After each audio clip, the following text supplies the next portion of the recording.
It's about time that I recorded this preview because on Saturday I'm actually heading down to London to watch this game. I get to watch West Ham up close and personal for the first time since I was 12 years old and the first time at the London Stadium. So here's the thing. Am I going to be disappointed with the stadium? Am I going to like the pre-game rituals? Am I going to like what goes on during the game? Am I going to be happy with the result? I don't know yet. But we're playing against Brighton, which is a team that we beat last season by playing terrible with only 17% possession and still managed to win. And then we drew 0-0 with them at the London Stadium. Is that the first ever time? It's got to be the only time in a Premier League season where we've actually gone unbeaten against Brighton in a whole season, both home and away. Yeah, it's got to be.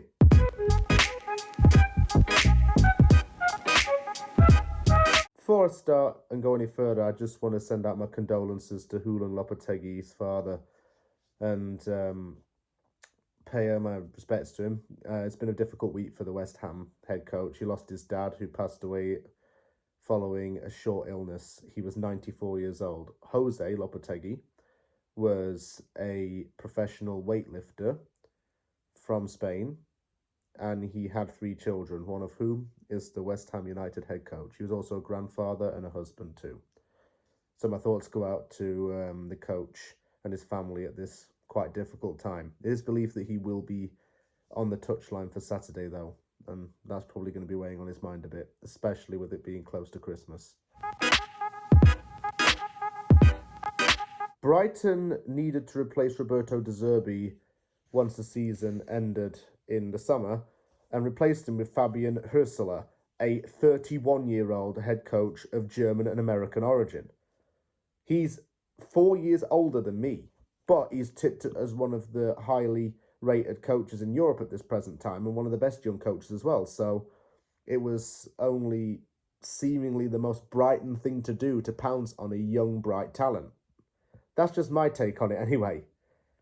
Over the summer, Brighton did invest into the squad and made some quite big name signings. They signed Ibrahim Osman from Nordsjælland for an undisclosed fee. West Ham was going to sign him last January, but didn't because Moyes vetoed the transfer.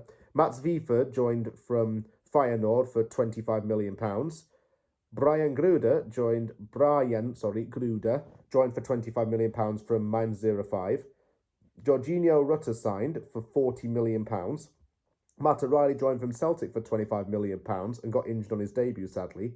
Ferdi Kalioglu, a versatile Turkish international, signed from Fenerbahce for £25 million. And Diego Gomez is set to sign from Inter Miami on January the 1st, 2025. Pascal Gross left as well, a long-serving player. So he was replaced as well, as did Billy Gilmore, who left to join Napoli. Joined alongside Scott McTominay, might I add.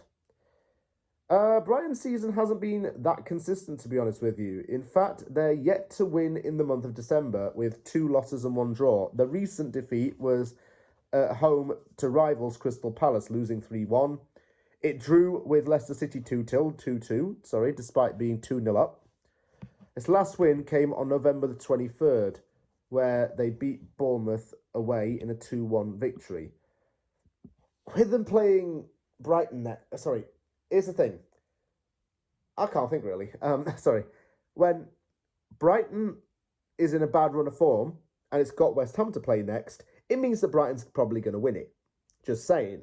Because we have that thing still where we give teams victories when they need it. And honestly, Brighton's having a little bit of a slump right now.